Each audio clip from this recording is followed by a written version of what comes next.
upaya untuk tinggal di situ. Dan kita hanya membawa pakaian seadanya, ya, tidak perlu berkoper-koper. Cukuplah satu koper saja, 2-3 helai baju.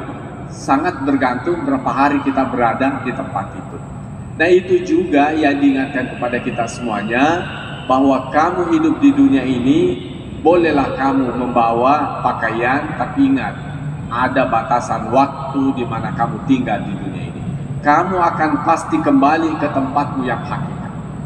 Jadi kalau tadinya kita dari Sulawesi, dari Makassar ke Jakarta, ya kita membatasi diri, saya hanya 2 hari, 3 hari. Jadi selalu ada dalam pikiran kita, wah tinggal 1 hari, ya tinggal sekian jam, yang kemudian kita siap-siap kembali di kampung kita. Begitu juga mestinya kehidupan kita dalam dunia ini. Kita harus juga memperhatikan, usia saya sudah 60 tahun, apalagi kalau sudah lebih 60 tahun. Ingat, tinggal beberapa hari itu kita berjuang dalam kehidupan ini, dan kita kembali. Dan memang ada semacam elaborasi yang disampaikan bahwa tempat manusia itu hakikatnya adalah kembali kepada surga Allah Subhanahu wa Ta'ala. Jadi tempat awal manusia itulah tempat hakikatnya. Jadi kita dilahirkan dunia ini, ya karena sudah mengalami proses daripada kakek moyang kita Adam dan Hawa, yang pada akhirnya keluar di muka bumi, beranak pinak, akhirnya kita berada di muka bumi ini. Nanti kita akan kembali kepada tempat kita yang semula. Jadi sebetulnya manusia itu adalah makhluk surga. Makhluk surga. Nah, mungkin Anda bertanya, kenapa kita disebut makhluk surga padahal nanti dari kemudian ada juga masuk dalam neraka? Manusia itu kalau saya ibaratkan perhiasan, manusia itu adalah perhiasan yang sangat indah, sangat cantik, dan sepatutnya ditempatkan di tempat yang indah yang sesuai dengan dirinya sebuah perhiasan itu.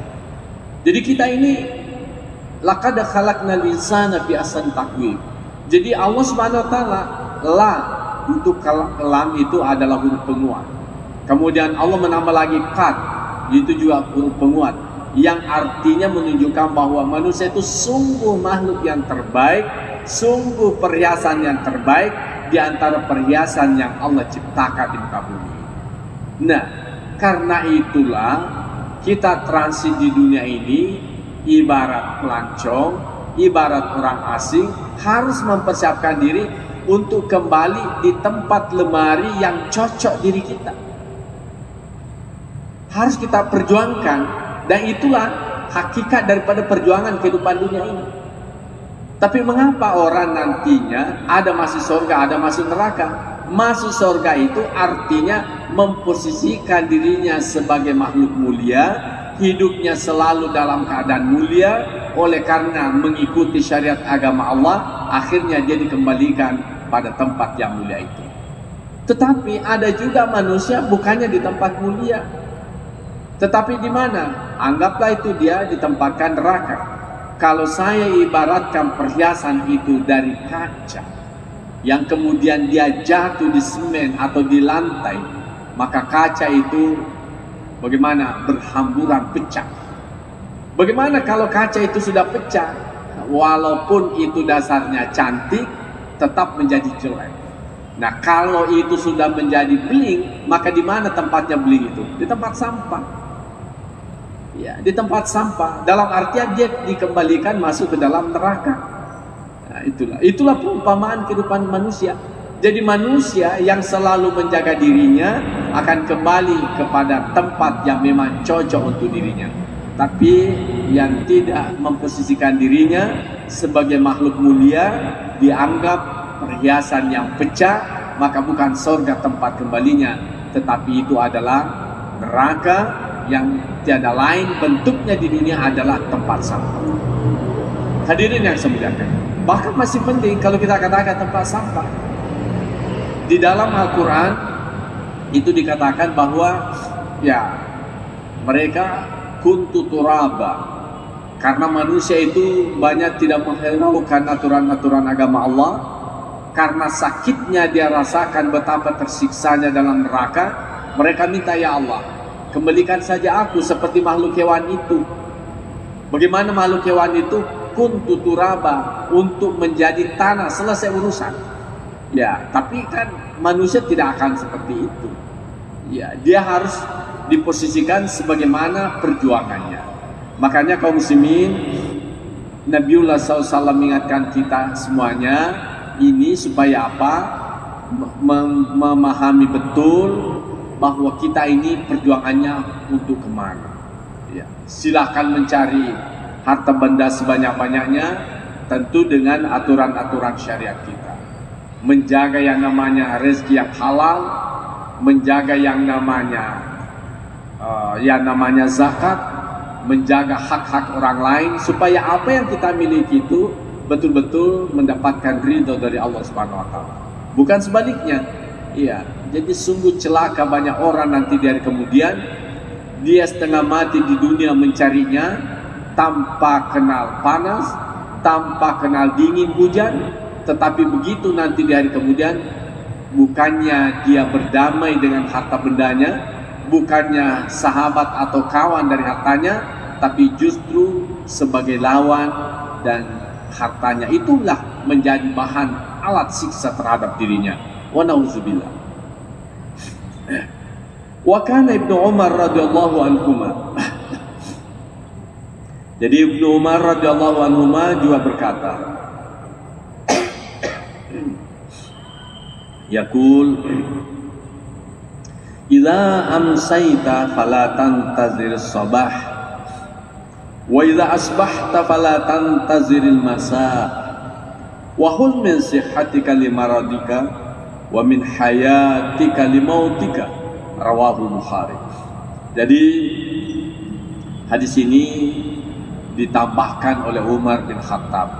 Nah, kalau di atas itu disebut dengan hadis marfu, yakni suatu ungkapan matan hadis yang bersambung dari Nabi SAW itu sendiri.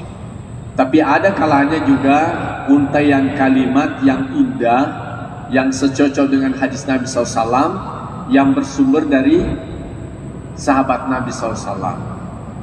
Jadi itu disebut dengan hadis mauquf. Artinya sesuatu kalimat bukannya bersumber dari Nabi, tetapi bersumber dari sahabat Nabi SAW. Tapi patut untuk kita jadikan sebagai dalil, oleh karena apa yang dikatakan sahabat itu tidak lain sebagai penguat daripada hadis Nabi SAW itu sendiri. Boleh dikata bahwa yang disampaikan sahabat itu adalah penjelasan daripada hadis yang diungkapkan oleh Nabi SAW. Apa yang dikatakan beliau? Idza amsayta fala tantaziris sabah. Jadi kalau Anda berada di waktu sore, jangan menunggu waktu pagi. Ya. Wa idza asbahta fala tantaziril masa. Kalau kamu berada di waktu pagi, jangan menunggu waktu sore.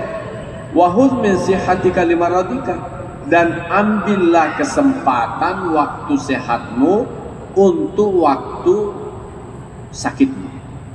Wa min hayatika limautika, demikian juga ambil kesempatan masa hidupmu sebelum datang yang namanya kematian.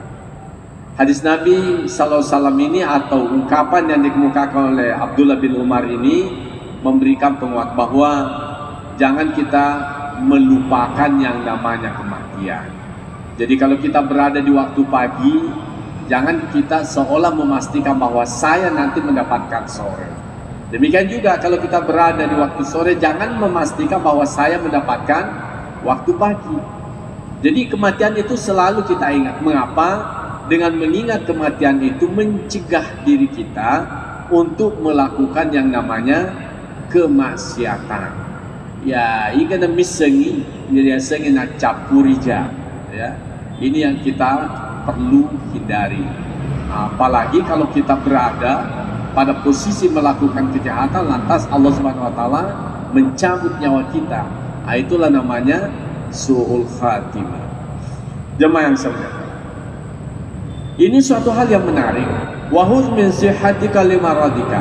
Jadi manfaatkanlah kesempatan di waktu sehatmu sebelum datangnya waktu sakitmu. Ini suatu hal yang menarik. Mengapa?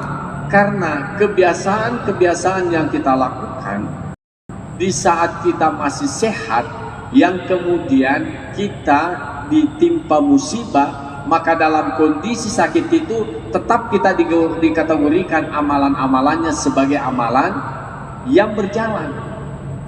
Saya berikan satu contoh. Bapak Ibu semuanya boleh dikata mu'allakun, ya, qalbuhu fil masajid. Jadi hati kita ini sudah tergantung di masjid. Sudah tidak enak mendengarkan masjid hayal salat, mari kita melakukan salat, lantas kita mengabaikannya. Sudah tergantung hati kita, perasaan kita, dengan kata lain sudah terconnecting pikiran kita dengan panggilan azan itu. Nah, kemudian kita melakukan, artinya kita mendatangi masjid untuk melakukannya. Nah, orang yang membiasakan dirinya seperti ini, gimana? Betul dia melakukan pada saat dia sehat, tapi bahwasanya kebiasaan-kebiasaan itu dilakukan dan sudah menjadi budaya dalam dirinya, maka ketika dia sakit, maka amalan-amalan itu tetap juga berjalan seperti pada saat dia sehat.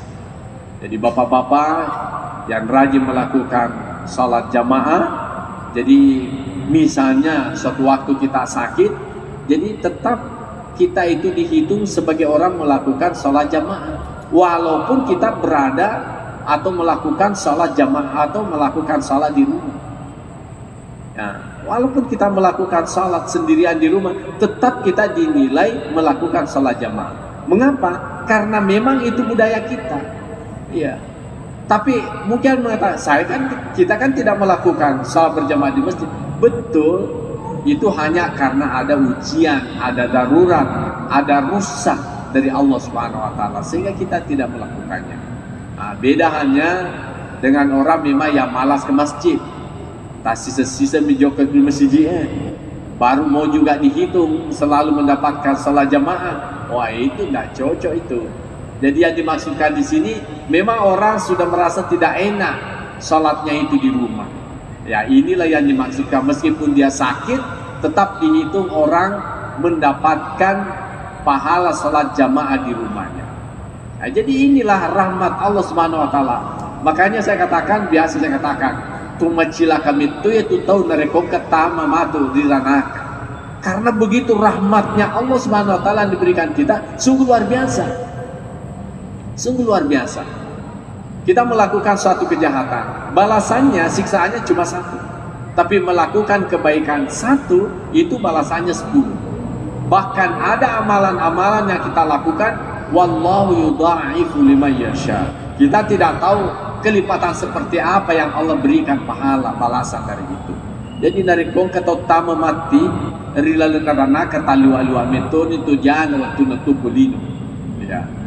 Nah, tapi jangan kita ambil kesempatan, wah kalau begitu 10 kali kita melakukan kejahatan, kan seimbang 1 kali melakukan kebaikan. Saya kira bukan itu maksudnya itu. Tapi di situ Allah membuktikan betapa penyayangnya, betapa rahmannya Allah kepada hambanya. Jemaah yang saya muliakan, wa min hayatika limautika, demikian juga melakukan hal-hal yang terbaik pada saat kita hidup sebelum datangnya kematian. Jadi dalam Al-Quran itu banyak sekali dikisahkan nanti di hari kemudian minta kepada Allah, ya ila ajalin qarib, ya Allah kembalikanlah aku walaupun dengan sesaat saja, saya mau kembali orang saleh, mau bersedekah, mau melakukan yang lain-lainnya, tapi itu kan sudah tidak ada artinya lagi. Demikian juga min hayatika limautika, ambil juga peluang kesempatan pada masa hidup kita untuk masa depan sebelum kita meninggal. Oleh karena investasi itu macam-macam. Ada orang begitu meninggal dunia, selesailah dia. Selesai, tidak ada investasinya. Tapi ada orang meninggal dunia puluhan tahun, ratusan tahun, bahkan kita tidak tahu berapa tahun, selalu saja ada investnya, selalu saja ada hadiah dari kebaikan-kebaikan yang dilakukan pada masa hidupnya. Kita berikan satu contoh. Ya, jamaah kita yang dulu bersedekah, ya, berwakaf untuk tanah Masjid Raya ini. Mungkin sudah ada yang sampai ya menghampiri ratusan tahun. Saya tidak tahu Masjid Raya ini dibangun tahun berapa. Orang yang berwakaf saat itu sampai detik ini pun juga selalu mendapatkan pahala. Kiriman pahala selalu saja mengalir itu kepada mereka. Ya. Demikian juga masjid ini dan sebagainya. Makanya manakala ada peluang kepada kita, berinvestasilah sebelum kembali ke hadirat Allah Subhanahu wa taala. Jamaah sekalian. Hadis kedua.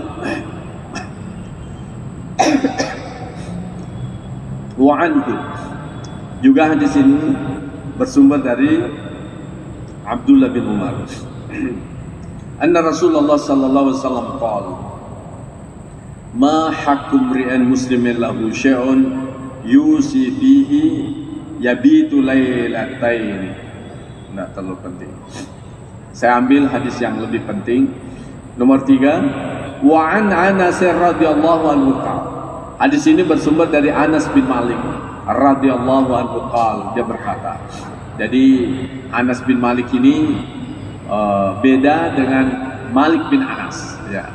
Kalau Anas bin Malik ini adalah sahabat Nabi SAW, masuk kategori sigar sahabat, yang mana beliau ini pernah menjadikan dirinya sebagai khadim Rasulullah SAW.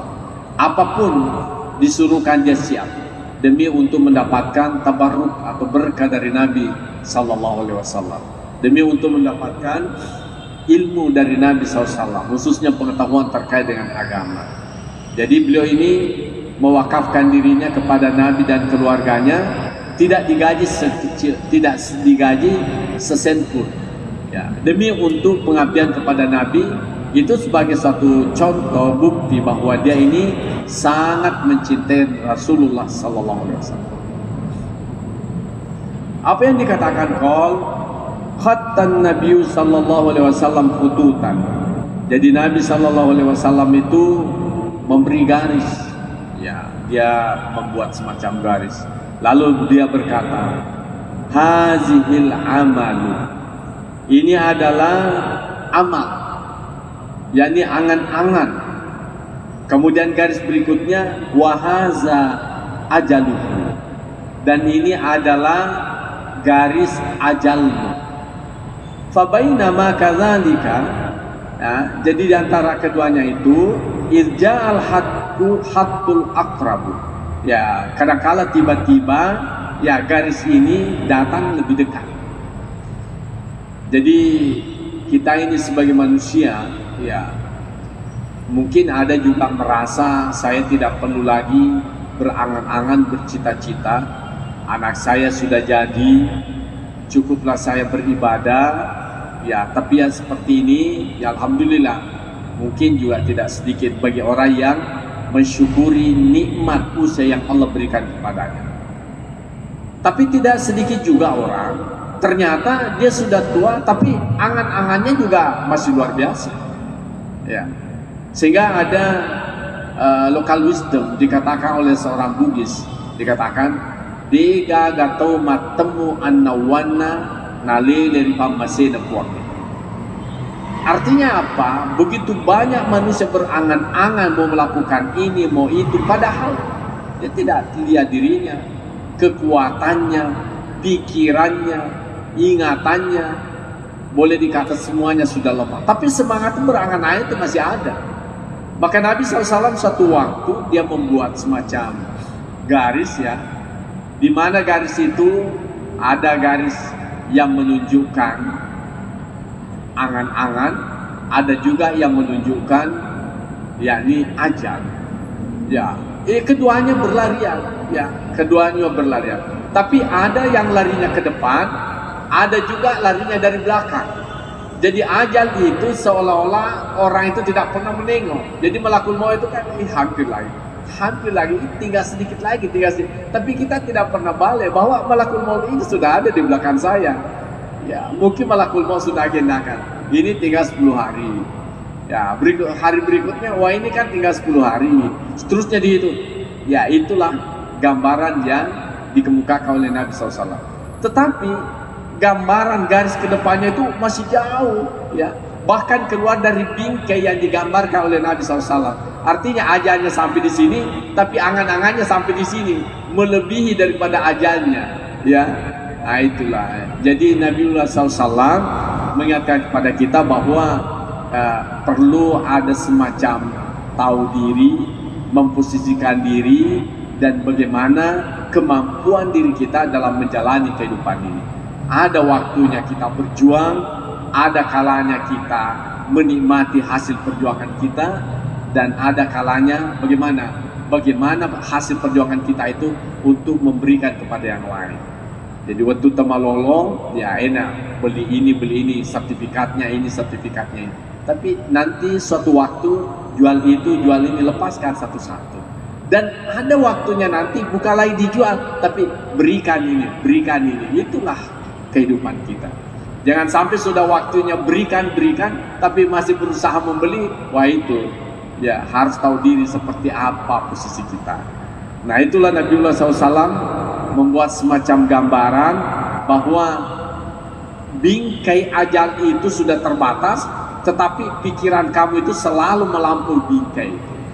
Ya, jamaah yang saya muliakan, tentu ini mengingatkan kepada kita bahwa hidup dunia ini memang bukanlah tujuan akhir, bukan tujuan yang hakikat, tapi kehidupan ini adalah tempat sementara untuk berjuang mendapatkan kehidupan yang lebih baik itu. Jamaah yang saya muliakan, hadis yang kelima, wa an Abi Hurairah radhiyallahu anhu, bersumber dari Abu Hurairah radhiyallahu anhu, anna Rasulullah sallallahu alaihi wasallam, bahwasanya Rasul sallallahu alaihi wasallam bersabda, badiru bil a'mali sab'an, berlomba-lombalah melakukan 7 hal. Hal tantaziruna illa fakran mursia, adakah sesuatu yang kalian tunggu kecuali kefakiran yang membahayakan? Jadi kalau ada sesuatu yang memungkinkan kita sedekahkan, sedekahkanlah. Karena tidak sedikit orang berangan-angan untuk bercita-cita lebih kaya, tetapi bukan kekayaan yang dia dapatkan, tapi justru kefakiran. Nah, ini. Dan itu tidak sedikit, banyak contoh-contoh. Tapi tentu juga disesuaikan dengan kondisi kita. Jadi Allah Subhanahu wa taala itu tidak pernah meminta yang sifatnya memaksakan kondisi. Coba lihat zakat itu. Zakat itu hanya 2,5, tidak sampai 10%. Ya, kalau pajak itu kan naiknya bisa sampai 100%. Ya, jadi itu memang orang-orang manusia yang begitu. Tapi Allah Subhanahu wa taala itu tidak. Apalagi kalau manusia itu kadang-kala juga tidak melihat ini ada pekerjaannya, tidak ada pekerjaannya, yang pasti tanammu di posisi ini kau harus bayar pajaknya sekian. Jadi manusia itu banyak yang tidak berperasaan sebetulnya. Ya, banyak tidak berperasaan. Ya. Meskipun di saat menjelang suksesi, ya pilkada, ya sangat banyak janji-janjinya berpihak kepada masyarakat. Sekalinya naik sebagai bupati atau apa, nagere ke si masyarakat, ya, tanpa melihat bahwa ini sepatutnya ya diberikan misalnya kelonggaran. Itu tidak ada. Pokoknya kelas 1, kelas 2, kelas 3 sudah ada patokannya, tanpa melihat bahwa orang ini tidak ada pekerjaannya, orang ini adalah orang pensiunan. Nah, inilah yang pernah bermasalah di kota Jakarta. Banyak tanah-tanah dari pejuang-pejuang kita terpaksa harus tinggalkan Jakarta. Mengapa? Oleh karena mereka harus bayar pajak yang puluhan-puluhan juta bahkan ratusan juta, sementara mereka sudah tidak mendapatkan apa-apa. Sekira hal-hal yang seperti ini perlu menjadi perhatian. Allah Ta'ala sendiri yang menyiapkan segalanya sungguh sangat mengerti hambanya dalam hal tarik menarik itu yang namanya sedekah, yang namanya infak dan lain-lain sebagainya.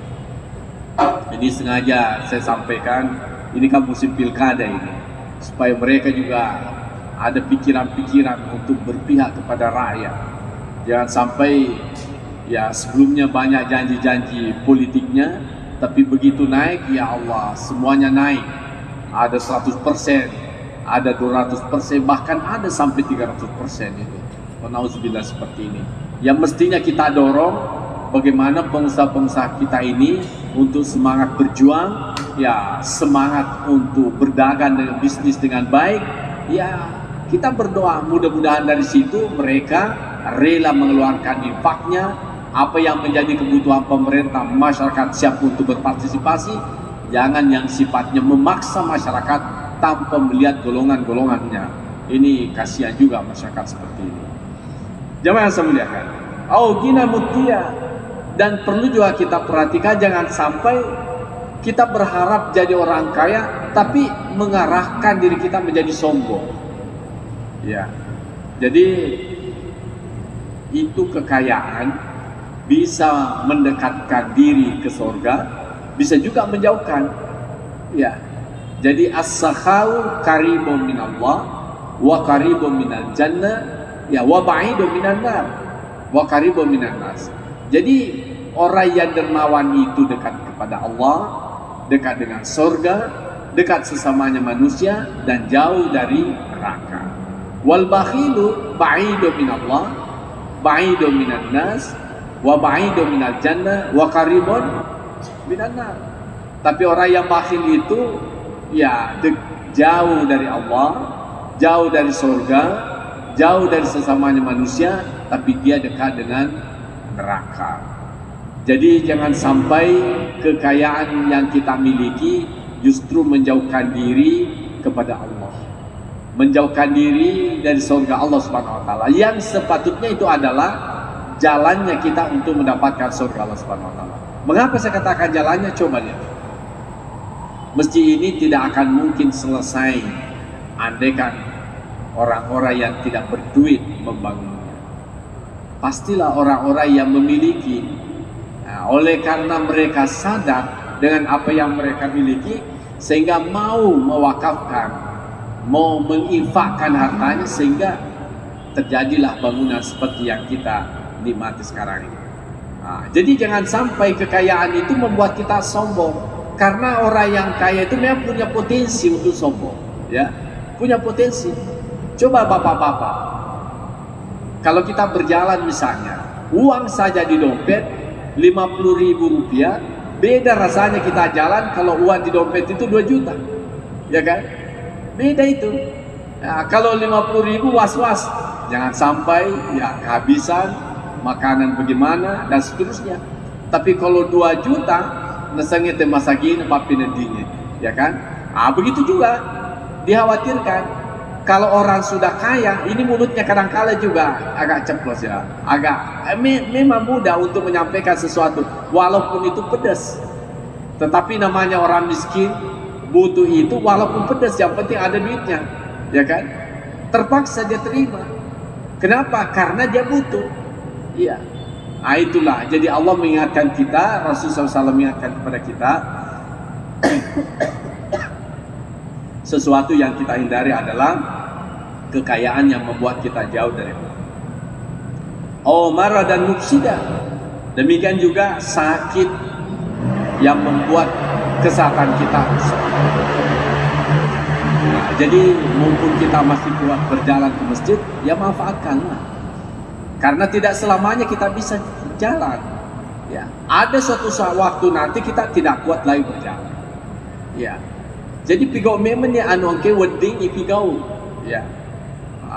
Jadi berjalan memanglah sebelum datangnya itu namanya fisik yang mufsidah. Bayangkan ada orang kasihan karena sakit ini diamputasi tangannya, diamputasi kakinya, maka gimana? sudah pasti kesulitan datang di masjid. Siapa yang mau mendorongnya, apalah dan sebagainya. Apalagi kutu-kutu menaik si cowok ini. Iya. Ya. Ya. Demikian haraman mufannida, jadi ketuaan itu. Ya, jadi kapan mau melakukan amalan? Bukannya kita tambah kuat, tapi justru semakin menurun kekuatan kita. Itu kayak yang kamu tunggu akan menjadi tua renta, di mana tua renta itu kau sudah tidak bisa beraktivitas lagi. Masih mending kalau pikirannya masih normal. Ya, kalau pikirannya juga sudah tidak normal, ya gimana? Nah, tentu juga itu menjadi sunnatullah akan terjadi pada diri setiap orang. Makanya jangan menunda-nunda untuk melakukan amal kebajikan. Selagi ada kesehatan, selagi usia kita masih muda, maka manfaatkanlah itu. Jangan menunda-menunda semuanya. Mau tamu dihiza atau kematian yang tak terduga. Bahkan orang, ya banyak orang bahkan masih ada besok, masih ada lusa, masih ada tahun depan. Iya kalau hidup, kalau mati gimana?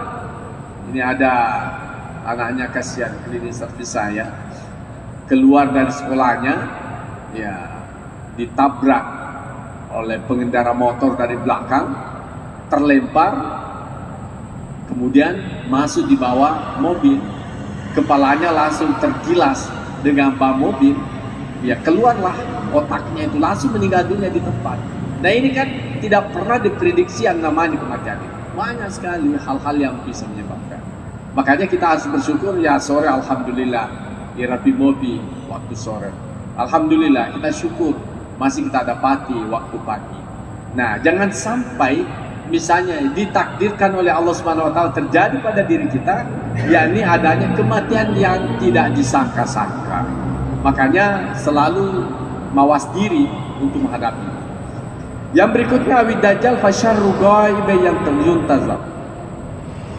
Jangan sampai juga ada merasa menunda-menunda, ternyata dia akan mendapati yang namanya dajjal. Dajjal itu adalah makhluk yang paling jelek, ya. Jadi dajjal itu memaksa diri kita untuk melakukan kejahatan. Nah, ada yang menyatakan bahwa dajjal itu adalah sebuah makhluk, ya, yang memang lain daripada makhluk manusia. Ada juga mengatakan dajjal itu adalah simbolistik. Artinya adalah makhluk yang memaksa manusia untuk melakukan kejahatan, ya, simbolistik. Jadi kalau ada orang-orang tertentu dengan pikiran-pikirannya, dengan kebijakan-kebijakannya, sehingga orang terpaksa melakukan kejahatan, maka itu sebetulnya masuk kategori dajjal, ya, masuk kategori dajjal. Yang berikutnya awis sa'ata fas sa'atu adha wa amar, ya. Siapa tahu misalnya menunda-nunda karena menunggu hari kiamat, sementara hari kiamat itu adalah hari yang paling jelek. Nah, jadi siapa yang mendapatkan hari as-sa'ah, ya, itu adalah hari yang paling jelek, ya. Jamaah yang saya muliakan, rawahu Tirmizi, hadis ini diriwayatkan oleh Tirmizi, wa qala haditsun hasan, hadis ini adalah hadis hasan. Saya kira satu tambah lagi hadis. Wa anhu qala Rasulullah SAW, aktsiru zikra hazimil lazzat. Perbanyaklah mengingat pemutus al-lazzat, kenikmatan itu, yakni al-maut, ya.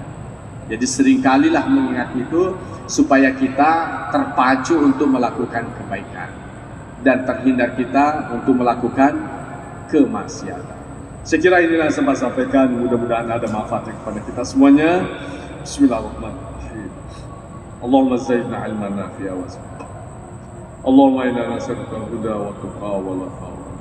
Rabbana la tuzigh qulubana ba'da idh hadaytana wa hab lana min ladunka rahmah. Rabbana atina fid dunya hasanah wa fil akhirati hasanah wa qina adzaban nar. Sallallahu alaihi wasallam. Assalamualaikum warahmatullahi wabarakatuh.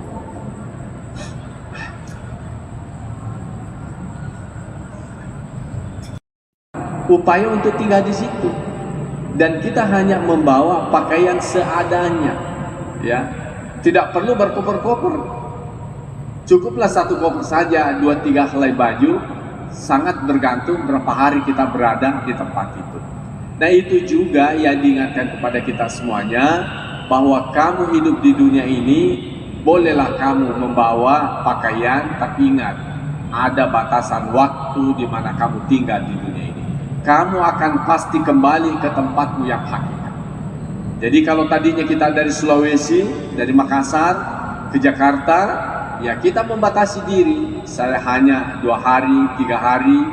Jadi selalu ada dalam pikiran kita, wah tinggal 1 hari, ya tinggal sekian jam, yang kemudian kita siap-siap kembali di kampung kita. Begitu juga mestinya kehidupan kita dalam dunia ini. Kita harus juga memperhatikan, usia saya sudah 60 tahun, apalagi kalau sudah lebih 60 tahun. Ingat, tinggal beberapa hari itu kita berjuang dalam kehidupan ini, dan kita kembali. Dan memang ada semacam elaborasi yang disampaikan bahwa tempat manusia itu hakikatnya adalah kembali kepada surga Allah Subhanahu wa Ta'ala. Jadi tempat awal manusia itulah tempat hakikatnya. Jadi kita dilahirkan dunia ini ya karena sudah mengalami proses daripada kakek moyang kita Adam dan Hawa, yang pada akhirnya keluar di muka bumi, beranak pinak, akhirnya kita berada di muka bumi ini. Nanti kita akan kembali kepada tempat kita yang semula. Jadi sebetulnya manusia itu adalah makhluk surga. Makhluk surga. Nah, mungkin ada bertanya, kenapa kita disebut makhluk surga padahal nanti dari kemudian ada juga masuk dalam neraka? Manusia itu kalau saya ibaratkan perhiasan, manusia itu adalah perhiasan yang sangat indah, sangat cantik, dan sepatutnya ditempatkan di tempat yang indah yang sesuai dengan dirinya sebuah perhiasan itu. Jadi kita ini laqad khalaqnal insana fi ahsani taqwim. Jadi Allah Subhanahu wa taala, la untuk kalam itu adalah huruf penguat. Kemudian Allah menambah lagi qad, itu juga huruf penguat, yang artinya menunjukkan bahwa manusia itu sungguh makhluk yang terbaik, sungguh perhiasan yang terbaik di antara perhiasan yang Allah ciptakan di muka bumi. Nah, karena itulah kita transit di dunia ini ibarat pelancong, ibarat orang asing, harus mempersiapkan diri untuk kembali di tempat lemari yang cocok diri kita. Harus kita perjuangkan. Dan itulah hakikat daripada perjuangan kehidupan dunia ini. Tapi mengapa orang nantinya ada masuk surga, ada masuk neraka? Masuk surga itu artinya memposisikan dirinya sebagai makhluk mulia, hidupnya selalu dalam keadaan mulia, oleh karena mengikuti syariat agama Allah, akhirnya dia dikembalikan pada tempat yang mulia itu. Tetapi ada juga manusia bukannya di tempat mulia, tetapi di mana? Anggaplah itu dia ditempatkan neraka. Kalau saya ibaratkan perhiasan itu dari kaca, yang kemudian dia jatuh di semen atau di lantai, maka kaca itu bagaimana? Berhamburan, pecah. Bagaimana kalau kaca itu sudah pecah? Walaupun itu dasarnya cantik, tetap menjadi jelek. Nah, kalau itu sudah menjadi beling, maka di mana tempatnya beling itu? Di tempat sampah. Ya, di tempat sampah. Dalam artian dia dikembalikan masuk ke dalam neraka. Nah, itulah perumpamaan kehidupan manusia. Jadi manusia yang selalu menjaga dirinya akan kembali kepada tempat yang memang cocok untuk dirinya. Tapi yang tidak memposisikan dirinya sebagai makhluk mulia, dianggap perhiasan yang pecah, maka bukan surga tempat kembalinya, tetapi itu adalah neraka yang tiada lain bentuknya di dunia adalah tempat sampah. Hadirin yang saya muliakan, bahkan masih penting kalau kita katakan tempat sampah. Di dalam Al-Quran itu dikatakan bahwa ya mereka kuntu turaba, karena manusia itu banyak tidak menghiraukan aturan-aturan agama Allah, karena sakitnya dia rasakan betapa tersiksanya dalam neraka. Mereka minta, ya Allah, kembalikan saja aku seperti makhluk hewan itu. Bagaimana makhluk hewan itu? kuntu turaba, untuk menjadi tanah, selesai urusan. Ya, tapi kan manusia tidak akan seperti itu. Ya, dia harus diposisikan sebagaimana perjuangannya. Makanya kaum muslimin, Nabiullah SAW mengingatkan kita semuanya ini supaya apa? Memahami betul bahwa kita ini perjuangannya untuk kemana. Ya, silahkan mencari harta benda sebanyak-banyaknya, tentu dengan aturan-aturan syariat kita. Menjaga yang namanya rezeki yang halal, menjaga yang namanya zakat, menjaga hak-hak orang lain, supaya apa yang kita miliki itu betul-betul mendapatkan ridho dari Allah Subhanahu wa taala. Bukan sebaliknya. Iya, jadi sungguh celaka banyak orang nanti dari kemudian dia setengah mati di dunia mencarinya tanpa kenal panas, tanpa kenal dingin hujan, tetapi begitu nanti di hari kemudian bukannya dia berdamai dengan harta bendanya, bukannya sahabat atau kawan dari hartanya, tapi justru sebagai lawan, dan hartanya itulah menjadi bahan alat siksa terhadap dirinya. Wa na'udzubillah. Wa kana Ibnu Umar radhiyallahu anhuma. Jadi Ibnu Umar radhiyallahu anhuma juga berkata, yaqul idza amsayta fala tantazir sabah wa idza asbahta fala tantaziril masa wa khudh min sihhatika limaradika wa min hayatika limautika, rawahu Bukhari. Jadi hadis ini ditambahkan oleh Umar bin Khattab. Nah, kalau di atas itu disebut dengan hadis marfu, yakni suatu ungkapan matan hadis yang bersambung dari Nabi SAW itu sendiri. Tapi ada kalanya juga untaian kalimat yang indah, yang secocok dengan hadis Nabi SAW, yang bersumber dari sahabat Nabi SAW. Jadi itu disebut dengan hadis mauquf. Artinya sesuatu kalimat bukannya bersumber dari Nabi, tetapi bersumber dari sahabat Nabi SAW. Tapi patut untuk kita jadikan sebagai dalil, oleh karena apa yang dikatakan sahabat itu tidak lain sebagai penguat daripada hadis Nabi SAW itu sendiri. Boleh dikata bahwa yang disampaikan sahabat itu adalah penjelasan daripada hadis yang diungkapkan oleh Nabi SAW. Apa yang dikatakan beliau? Idza amsayta fala tantaziris sabah. Jadi kalau Anda berada di waktu sore, jangan menunggu waktu pagi. Ya. Wa idza asbahta fala tantaziril masa.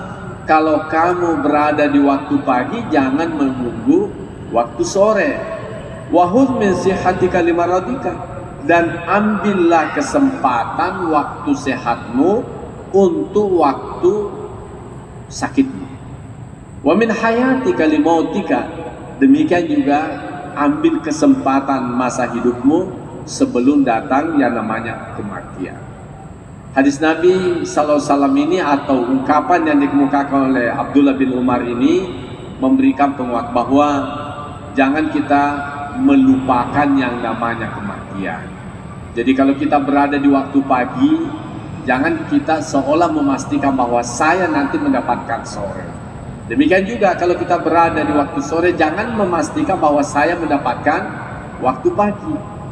Jadi kematian itu selalu kita ingat. Mengapa? Dengan mengingat kematian itu mencegah diri kita untuk melakukan yang namanya kemaksiatan. Ya, ini ada misengi, sengi nak capurija. Ya, ini yang kita perlu hindari. Apalagi kalau kita berada pada posisi melakukan kejahatan, lantas Allah Subhanahu Wa Taala mencabut nyawa kita. Itulah namanya su'ul khatimah. Jemaah yang semuanya, ini suatu hal yang menarik. Wa khudh min sihhatika limaradika. Jadi manfaatkanlah kesempatan di waktu sehatmu sebelum datangnya waktu sakitmu.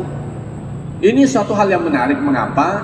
Karena kebiasaan-kebiasaan yang kita lakukan di saat kita masih sehat, yang kemudian kita ditimpa musibah, maka dalam kondisi sakit itu tetap kita dikategorikan amalan-amalannya sebagai amalan yang berjalan. Saya berikan satu contoh. Bapak Ibu semuanya boleh dikata mu'allaqun, ya, qalbuhu fil masajid. Jadi hati kita ini sudah tergantung di masjid. Sudah tidak enak mendengarkan masjid hayal shalah, mari kita melakukan salat, lantas kita mengabaikannya. Sudah tergantung hati kita, perasaan kita, dengan kata lain sudah terkonektif pikiran kita dengan panggilan azan itu. Nah, kemudian kita melakukan, artinya kita mendatangi masjid untuk melakukannya. Nah, orang yang membiasakan dirinya seperti ini, gimana? Betul dia melakukan pada saat dia sehat, tapi bahwasanya kebiasaan-kebiasaan itu dilakukan dan sudah menjadi budaya dalam dirinya, maka ketika dia sakit, maka amalan-amalan itu tetap juga berjalan seperti pada saat dia sehat.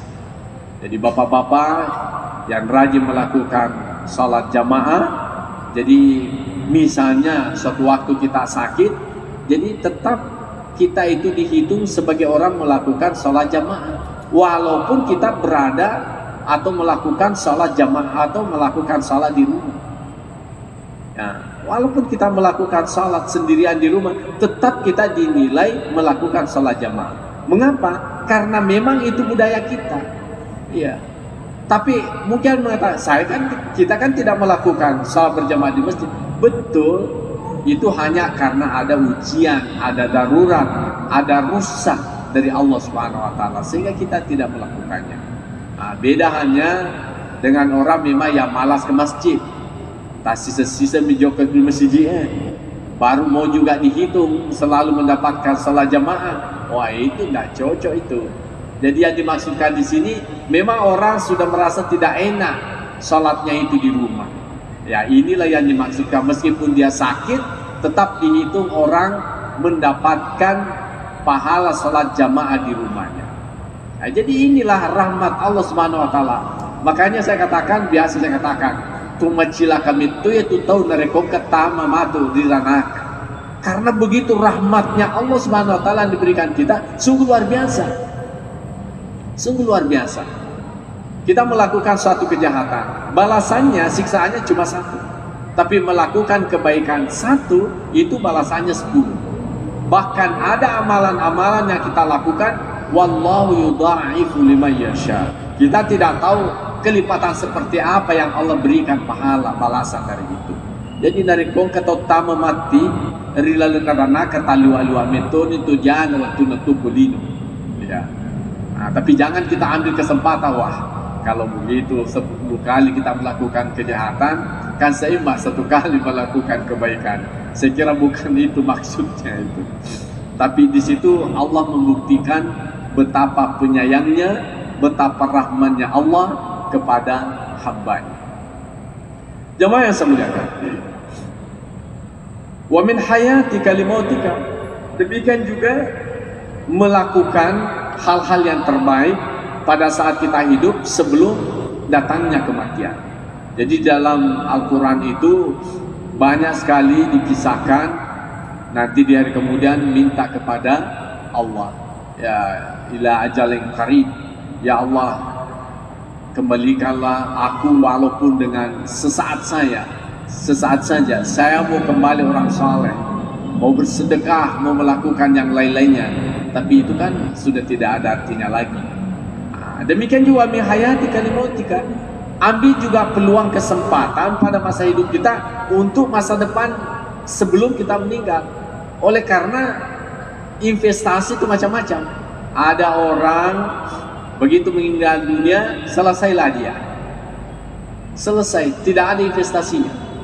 Tapi ada orang meninggal dunia puluhan tahun, ratusan tahun, bahkan kita tidak tahu berapa tahun, selalu saja ada investnya, selalu saja ada hadiah dari kebaikan-kebaikan yang dilakukan pada masa hidupnya. Kita berikan satu contoh, ya, jamaah kita yang dulu bersedekah, ya, berwakaf untuk tanah Masjid Raya ini. Mungkin sudah ada yang sampai, ya, menghampiri ratusan tahun. Saya tidak tahu Masjid Raya ini dibangun tahun berapa. Orang yang berwakaf saat itu sampai detik ini pun juga selalu mendapatkan pahala. Kiriman pahala selalu saja mengalir itu kepada mereka. Ya, demikian juga masjid ini dan sebagainya. Makanya manakala ada peluang kepada kita, berinvestasilah sebelum kembali ke hadirat Allah Subhanahu wa Ta'ala. Jamaah sekalian. Hadis kedua. Wa anhu, juga hadis ini bersumber dari Abdullah bin Umar. Anna Rasulullah sallallahu alaihi wasallam qala, ma hakum ri'an muslimin lahu syai'un yusi fihi yabitu lailatain. Tidak terlalu penting. Saya ambil hadis yang lebih penting. Nomor 3, wa an Anas radhiyallahu anhu. Hadis ini bersumber dari Anas bin Malik radhiyallahu anhu. Dia berkata, jadi Anas bin Malik ini beda dengan Malik bin Anas, ya. Kalau Anas bin Malik ini adalah sahabat Nabi SAW, masuk kategori sigar sahabat, yang mana beliau ini pernah menjadikan dirinya sebagai khadim Rasulullah SAW. Apapun disuruhkan dia siap, demi untuk mendapatkan tabarruk atau berkah dari Nabi SAW, demi untuk mendapatkan ilmu dari Nabi SAW, khususnya pengetahuan terkait dengan agama. Jadi beliau ini mewakafkan dirinya kepada Nabi dan keluarganya, tidak digaji sekecil, tidak digaji sesen pun, ya, demi untuk pengabdian kepada Nabi. Itu sebagai suatu contoh bukti bahwa dia ini sangat mencintai Rasulullah SAW. Apa yang dikatakan qol khattan Nabi sallallahu alaihi wasallam khututan. Jadi Nabi sallallahu alaihi wasallam itu memberi garis, ya, dia membuat semacam garis. Lalu dia berkata, hazihil amalu, ini adalah amal, yakni angan-angan. Kemudian garis berikutnya, wahaza ajaluhu, dan ini adalah garis ajalmu. Fabainama kadzalika, ya, jadi di antara keduanya itu irja'al hattul aqrabu, ya, kadangkala tiba-tiba, ya, garis ini datang lebih dekat. Jadi kita ini sebagai manusia, ya, mungkin ada juga merasa saya tidak perlu lagi berangan-angan, bercita-cita, anak saya sudah jadi, cukuplah saya beribadah, ya. Tapi yang seperti ini, ya, alhamdulillah, mungkin juga tidak sedikit bagi orang yang mensyukuri nikmat usia yang Allah berikan kepadanya. Tapi tidak sedikit juga orang, ternyata dia sudah tua, tapi angan-angannya juga masih luar biasa, ya. Sehingga ada local wisdom dikatakan oleh seorang Bugis, dikatakan diga gatau matemu annawana nali dari pamasena puak. Artinya apa? Begitu banyak manusia berangan-angan mau melakukan ini, mau itu, padahal dia tidak lihat dirinya, kekuatannya, pikirannya, ingatannya, boleh dikata semuanya sudah lemah, tapi semangat berangan-angan itu masih ada.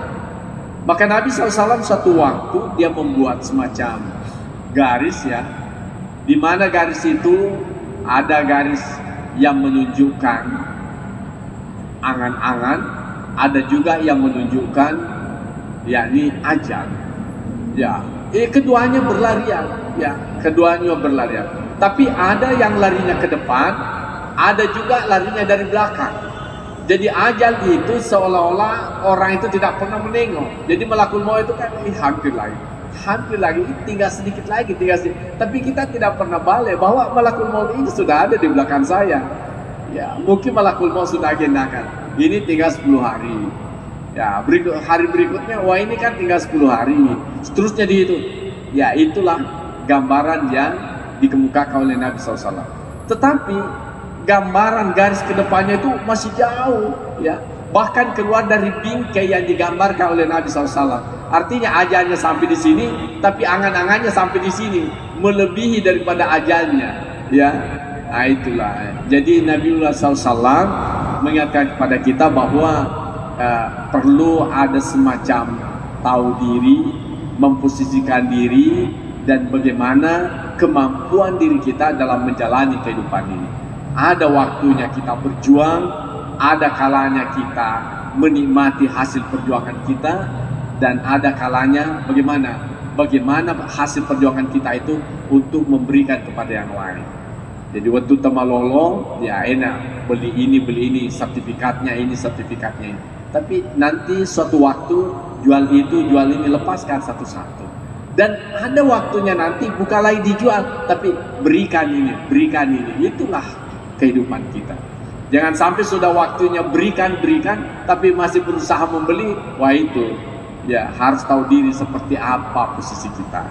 Nah itulah Nabiullah SAW membuat semacam gambaran bahwa bingkai ajal itu sudah terbatas, tetapi pikiran kamu itu selalu melampaui bingkai itu. Ya, jamaah yang saya muliakan, tentu ini mengingatkan kepada kita bahwa hidup dunia ini memang bukanlah tujuan akhir, bukan tujuan yang hakikat, tapi kehidupan ini adalah tempat sementara untuk berjuang mendapatkan kehidupan yang lebih baik itu. Jamaah yang saya muliakan, hadis yang kelima, wa an Abi Hurairah radhiyallahu anhu, bersumber dari Abu Hurairah radhiyallahu anhu, anna Rasulullah sallallahu alaihi wasallam, bahwasanya Rasul sallallahu alaihi wasallam bersabda, badiru bil a'mali sab'an, berlomba-lombalah melakukan 7 hal. Hal tantaziruna illa fakran mursia, adakah sesuatu yang kalian tunggu kecuali kefakiran yang membahayakan? Jadi kalau ada sesuatu yang memungkinkan kita sedekahkan, sedekahkanlah.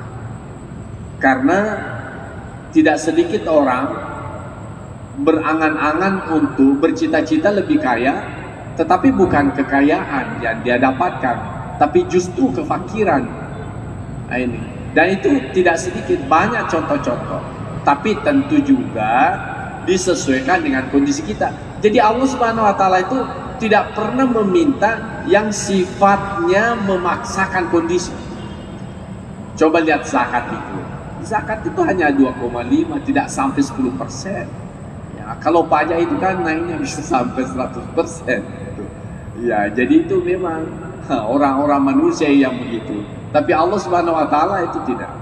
Apalagi kalau manusia itu kadang-kala juga tidak melihat ini ada pekerjaannya, tidak ada pekerjaannya, yang pasti tanammu di posisi ini kau harus bayar pajaknya sekian.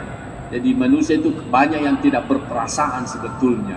Iya, banyak tidak berperasaan. Iya. Meskipun di saat menjelang suksesi, ya pilkada, ya